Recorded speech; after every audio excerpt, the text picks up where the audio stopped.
Welcome to Sputnik, orbiting the world with me, George Galloway. And me, Gayatri. A silver fox left-wing politician with millions of young adherents sweeps to power on a socialist program. It's enough to give the British establishment the collywobbles. But not to worry, yet. It happened in Mexico, so far from God, so close to the United States. Mexico has one of the largest populations in the world, 127 million, and almost half of the population live under the poverty line. Which presumably is one of the secrets of the victory of President-elect Andres Manuel Lopez Obrador. Let's see with our expert guest, Kevin Middlebrook, Professor of Latin American Politics at the Institute of the Americas, University College London. Professor, thanks for your time. My pleasure. Did I characterize that correctly? Silver fox, millions of young adherents, socialist, left-wing program. Is this man the Latin American Jeremy Corbyn? Well, historical and world parallels are always complicated. But Lopez Obrador is clearly on the political left. He is committed to radical change within Mexico. I wouldn't necessarily characterize it as socialism, as we might know it in Europe, but he is committed to broad regime change in political, economic, and social terms. Even in iconic ways, like his first announcement, vacating the presidential palace, Yes. cutting his own salary. These are obviously popular things, but are they more populist than socialist? They're politically, symbolically important, and Lopez Obrador is a great pragmatist, but he is known for his personal austerity. He's never been accused of being corrupt in any way. Some people around him in the past have been accused of personal corruption, but he himself sends a very strong and compelling image of someone who is simple, straightforward, and really committed to the people of Mexico. Were young people behind him in a big way? Yes. What was really impressive about his electoral turnout and vote was that he won support really throughout or across the political and social spectrum. So in the past, one would have predicted that his support might have been greatest in the southern parts of Mexico, more indigenous, much more poverty-stricken, etc. But in fact, this time around, he won support across the northern parts of Mexico as well, which I think really suggests just how deeply fed up the Mexican populace, the Mexican electorate is with the status quo. And he's no stranger. Obviously, he was the mayor of Mexico City, but before that, he also tried to run for president, but he was Twice, kept from it. He has twice been a presidential candidate in 2006 and 2012 from the Party of the Democratic Revolution. When neither of those worked and when the internal politics of the PRD, as the Party of the Democratic Revolution is known, became unfavorable, he broke with the PRD and created his own party 4 years ago. This is the Movement of National Regeneration, known as MoReNa. So much of a change is it that the PRI, which ruled Mexico almost as a one-party state, really, for most of my lifetime, have fallen into third place. Are they for the trash can of history, do you think? Only time will tell. The PRI did run third in 2006 as well, but this time around I think it's a much more severe shock for the PRI for a couple of reasons. First of all, this election really was a frontal rejection of the PRI. The party has really become radioactive because of corruption issues and so forth. But second, Lopez Obrador himself comes from the old PRI, the kind of nationalist leftist wing of the old PRI, and it is, I think, quite predictable that a lot of current members or groups within the PRI will now gravitate toward Lopez Obrador. He's the winner. He has a real momentum and a real mandate, and he's very much a pragmatist. He basically believes in a big tent style of politics. And so this may really be a problem for the PRI. They control 13 of the 32 governorships still, but the center of gravity now shifts dramatically to Lopez Obrador, and the PRI doesn't necessarily have much ideological glue to hold it together. And AMLO, as we call him for short, he did well in the local elections and the congressional elections too, didn't he? He did extremely well. He won his party won 4 of the 9 governorships that were up for election. He has won an absolute majority in the lower house, the Chamber of Deputies, and the largest block of votes of senators in the Senate. And so they've taken over Mexico City, which had long been the dominant sphere for the PRD. So he really has come to office with an really unpredicted and almost unanticipated degree of political support and political momentum. What could possibly go wrong? Well, one thing is that he fails to live up to hopes and expectations. Lopez Obrador has a very heterogeneous coalition. And there will be a lot of fighting within this coalition for the direction of policy. But beyond that, he, with all the goodwill and all the support in the world, will have to confront as president some very deep-rooted problems in Mexico that will not be easily solved. Like the violence and murder Violence, drug trafficking-related crime, organized crime, corruption, which he basically has said, well, if the example from the top that I will set will solve the problem. The example at the top is absolutely critical, obviously, but one person at the top won't necessarily erode the problem that lies beneath him. Mexico may or may not be far from God, but it's certainly very close to the United States. How has the Trump administration, which is given to describing the 127 million Mexicans as, well, kind of trash, trash talking them all the time. How has this victory gone down in Washington? Well, I can't imagine that the Trump administration would have wanted somebody on the left to come to power in Mexico. Given the way the Trump administration has handled Mexico, it's not at all clear that it makes much real difference. Peña Nieto, the current president, is of the PRI and more or less the center-right of the political spectrum. And Trump has been extremely dismissive of him and his administration and Mexico, even though the United States depends heavily upon cooperation with Mexico on security issues, immigration issues, trade issues, and so forth. So it's not that Lopez Obrador will pose a special challenge, I think, depending on what policies he eventually pursues. But Trump really has failed to differentiate where Mexico is concerned, and he's united Mexico against him for that reason. Will AMLO pay for the wall? I don't think so. Not in our lifetimes. What does it mean for the region? Does it mean the pink tide has begun to swell again, or is he not all that pink? Well, I try not to generalize about Latin America. Every country has its own history and direction, as it were. There was a period of time in the early 2000s when the left and the center-left, the left, did dominate, did control a number of Latin American countries, and therefore the discussion about a pink tide. Many of those countries have now shifted politically in different parts of the political spectrum. That's only natural in relatively open and competitive democracies. Lopez Obrador is being well received by the Latin American left. This is very, very important and historic in Mexico, and of course does pick up a lot of attention in Latin America because it is the left coming to power in Mexico for the first time in decades. And one could say even ever since the 1930s, but that was under a different kind of party. He certainly sets an important example, but he doesn't necessarily create new precedents for other countries. So how close is he, for example, with Maduro and I don't think that Lopez Obrador has any particular closeness to Maduro at all. In 2006, when he nearly won the presidency, he lost by 0.6% of the vote in what was a very contested and some say corrupt or fraudulent election. I'm not persuaded by the fraudulent side of things, but he nearly won in 2006. The incumbent National Action Party under President Vicente Fox ran an extremely negative campaign against AMLO Yeah, in he did. 2006, in which they accused him of being a danger for Mexico, that if you vote for AMLO, You're you voting will for get Chavez. Hugo Chavez from Venezuela.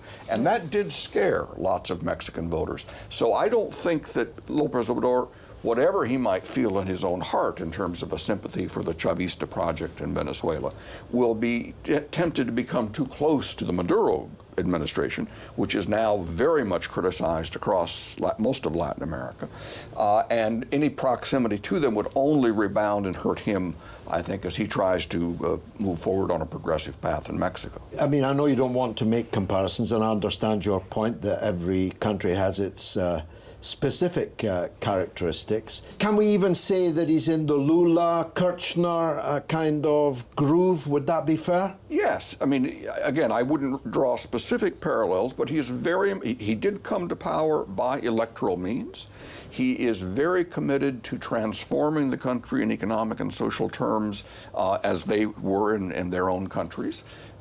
He is, poverty and inequality are serious problems in Mexico, and he will, I think, be judged on how effectively he moves to address those issues, which have been stubborn for decades. 44% of the population live under the poverty line. It's shameful. That's pretty poor. I mean, one thing that Lopez Obrador has committed himself to doing is raising the minimum wage.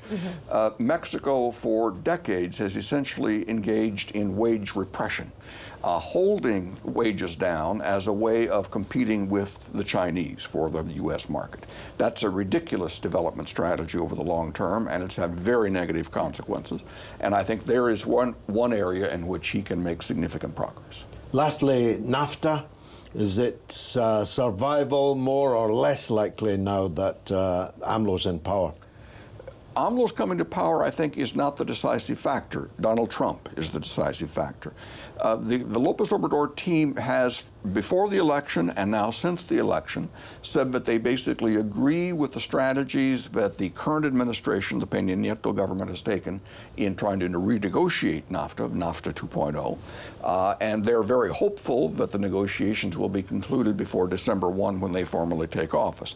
I'm sure they would like to do that to resolve one major problem vis-a-vis the United States and to basically guarantee the NAFTA as an underpinning of the current Mexican economic model. The key person has always been Donald Trump, who has made it virtually impossible for the Canadians and the Mexicans to negotiate very effectively, in part because he's taken very kind of outlier positions on some issues, and apparently he and his trade negotiator, Ambassador Robert Lighthizer, are not willing to compromise, or not willing to give ground on some of them yet.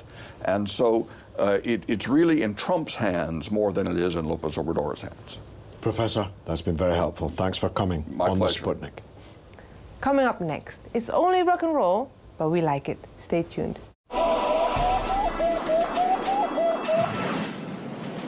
Welcome back to Sputnik. The Rock and Roll Book Club sounds like my kind of place, being a kind of aging rock star myself.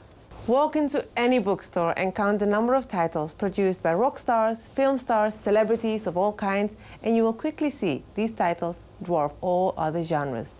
Our next guest is a bit of a rock chick herself, the authority on the iconic Manchester band The Smiths, author of several books about the music industry, radio presenter, and host of the aforementioned Rock and Roll Book Club in Camden Town, London. She's Julie Hamill, and she joins us now. Julie, welcome on board the Sputnik. First of all, let me patent this.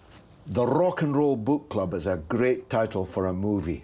I mean, all kinds of skullduggery would have to happen, murder, robbery, and so on, but it's a great title. Where did you come up with it? How does it operate, and where? How can people go to the Rock and Roll Book Club? It is a great name for a film, and it would be all kinds of shenanigans that happens at the Dublin Castle on the Parkway, not far from here in Camden. Basically, I had the idea of being an author myself that authors don't really get the chance to be rock stars very much. You know, the chefs have been the rock stars, the DJs have been the rock stars, maybe it's the author's turn. And I contacted Tony Gleeds, who's my partner in the Rock and Roll Book Club, and said, what do you think about this idea if we invite authors onto the stage to talk about their music books, and then we can play music from the book. So if they are a live performer, they could play, or we could come up with a DJ set, the list that goes with the actual story of the book. It's a fantastic idea. It actually ought to be televised. Maybe we can help with that. So what kind of authors have you had, and what kind of crowds are you getting? Well, the crowds vary depending on who the author is. So it can be anything. You know, when a night gets started, especially if it's got anything to do with live music, it can be quite quiet until it gets established. But it's becoming established now, and we've had some very big names on. We've had Chris Difford from Squeeze, who we had back in January, and it was a really exciting night. Fantastic, yeah, I love Squeeze. So he's got a book, is he? Yeah, he's got a book, My Life in and Out of Squeeze, Some Fantastic Place, and it details the journey of his journey into music, so his childhood, up to when he sort of formed Squeeze, then his relationship with alcohol, drugs, right through to recovery. I expect that's a common theme it is in standard. many books. Relationship with alcohol and drugs, is it? Well, the three ingredients for a good rock and roll biography or autobiography are sex, drugs and rock and roll. So those are the three key elements that we look for in our guests. So I don't suppose you have many classical composers coming on your stage? Not as yet, but I have heard that they can be quite naughty, so if you know any. Sex, drugs, rock and roll in a short lifespan would seem to be the norm. So the author comes along, plays some music, talks about their book. And how accessible, I mean, some of these big stars do their best to avoid the public most of the time. Do they pose for pictures and autographs and so on? Everyone we've had has been... Because I don't, you see. You don't? Oh, OK. Well, oh, goodness. We'll have a diva in our midst then, George. Everyone has been fantastic. Really, really friendly, really accessible. They often bring along a lot of their books, or their publisher will bring their books, and they will sign books, pose for pictures, and we pop them up on Facebook and on Twitter at Roro Book Club, where we sort of try and do a little mini report of the night of, you know, who was there, what happened, what stories were told. And is there enough material? I mean, there's a lot of rock and roll stars. They don't all survive long enough to write their memoirs, but those that do, I mean, have you got enough books coming on stream is what I'm asking. Yeah, I mean, so we don't always look at books that are brand new out. So Chris's book, for example, was just out. We were really keen to have him as a guest. But sometimes we can look at books that have been out 10 years ago. So we had a Suede book, a Suede author in January, and that was a packed night because, you know, the Suede so it can fan be books base. About rock and roll stars, not necessarily by them.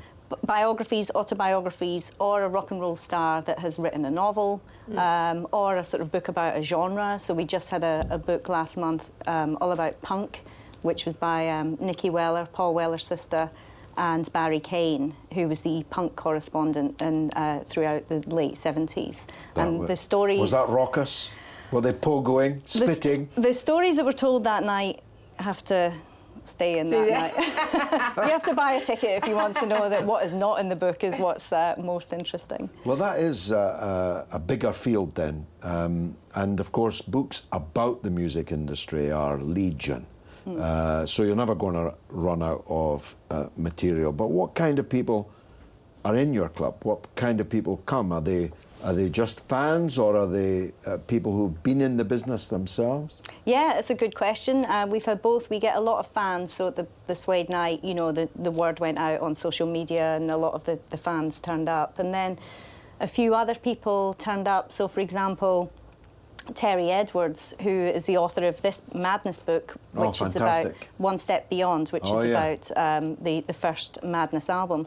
He was there on the Suede night, and then he came up afterwards and said, you know, my book was written a while ago, but would you be interested in doing a Madness night? And we were like, absolutely, because, you know, Madness, the Dublin Castle is the spiritual home. So we now are having an evening next week. You must come if you're Madness fans, where Bedders from Madness is going to be joining Terry Edwards. I will be talking to them on stage about the album, One Step Beyond, and the book that accompanies it, and we'll be playing the album in full.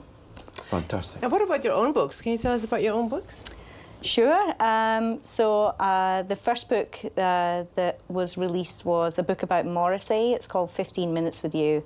And it's about 24 interviews with different people who have worked with Morrissey. So guitarists, bassists, producers, drummers, and also famous fans. So Frankie Boyle, Julie Hesmontalsh, Chris Packham, sat down with all of them and then went off and kind of wrote up their story, a little bit about their time with Morrissey, and then some interesting things about them as individuals as well and their career. How did you get into him so much and into the Smiths so much? I think just for every 13 or 14-year-old, which is kind of an impressionable age, there's a band that comes along that really speaks to you. And the Smiths was my band, and I just couldn't wait to get to see them quick enough at the Barrowlands, because obviously at that time in the 80s there was no social media, so if you wanted to see the band you had to go to the gig. And after I had seen them in 1985, it was just a lifelong fascination with the singer who is so unique and somehow uses language in a more interesting, more romantic way than perhaps Maybes and Babies and that kind of rhyming. What do you think of his trajectory? I mean, a lot of people who regarded him as a hero before have kind of gone off him. His political turn has been, well, unusual to say the least. Well, Morrissey has always been outspoken. There is no, he's been anti-royalist, he's done a lot for vegetarianism. He has never held back his point of view. There's a lot that we agree on, but we are not politically aligned, Morrissey and I. But then I'm not politically aligned with you, I'm not politically aligned with my mother, I'm not politically aligned with my husband. It doesn't stop me loving them and what they bring to this world. So. Sure. For him, I am not in his head. I can't control what he says. Is he still active? Is he musically? Yeah. He's touring again. I'm actually going to see him next weekend in Manchester on the 7th of July. He's playing 2 nights at the Castlefield Bowl. Yeah, the live shows are incredible. But you've also written a novel. I mean, the field you're in is so rich with novel components of a novel. I bet you dashed it off quite quickly. Oh, you are kind, George. It took me a while. I actually went back to school, back to the Open University when I was older, and did a degree later on. And while I was doing it, part of the degree... In literature? Yes, it was creative writing, and the tutor said, he was amazing, he said, don't waste it, you must do something with this. And when I was doing the degree, I came up with this character called Frank, who was a solitary old man, and I had written a play about him. And I decided to expand his story. What was his story? So I decided to make him a widower, and the story became about this old man whose wife dies, and she comes back to haunt him, but he's not sure why. So he's not sure if she's really a ghost, or if he's kind of getting a bit older and imagining things, or perhaps it's the strength of his grief.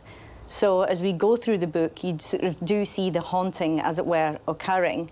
And they have a daughter as well, Jackie, who kind of, she grieves in her way, and she goes off the rails, and she sort of gets involved with the local bad boy. And although it's all wrapped up in a kind of the central line about the mother and the wife dying, and it's quite sad, it's actually a comedy set in Scotland in the 1980s. So it has I can hardly wait to read it. Thank you very much for bringing in a copy. Just in conclusion then, we're definitely your customers. We'll be coming to the Rock and Roll Book Club. How do the people watching this, if they're coming to London perhaps for a long weekend or whatever, how do they get themselves in front of your authors? We got tickets. Just search Rock and Roll Book Club or at Roro Book Club, arrow on Twitter or on Facebook. So it's fantastic. I mean, it really is a genius concept and thing to do. Thank you, George. It's good that a fellow Scot was the one to come up with it. Thanks very much. You're welcome. For joining us on the Sputnik. See you at the club. And now it's your turn to tell us what you think through the portals of social media. What's rattling, Gayatri? Right, I found here a tweet from a certain Donald saying, "Congratulations to Andres Manuel Lopez Obrador on becoming the next president of Mexico. I look very much forward to working with him. There is much to be done that will benefit both the United States and Mexico." Donald who? Donald? Oh, Donald? Donald in Washington. Well, this is going to be a key drama, almost a soap. But as the professor pointed out, having a right-wing president, a Trumpian kind of president, didn't benefit make Mexico no at all. difference, no He difference. was trashed and ridiculed and insulted by Donald Trump, just as if he'd been a leftist. So from the Mexican point of view, might as well try something different, don't you think? Yep, why not? Well, that's all the time we've got for the tweets today. Which, alas, means that's the end of the show. But you can stay in touch with us on our social media, on Facebook, Sputnik on Russia Today, or on our Twitter and Instagram, RT_Sputnik. It's goodbye from me, Gayatri. And from me, George Galloway. It's been marvellous.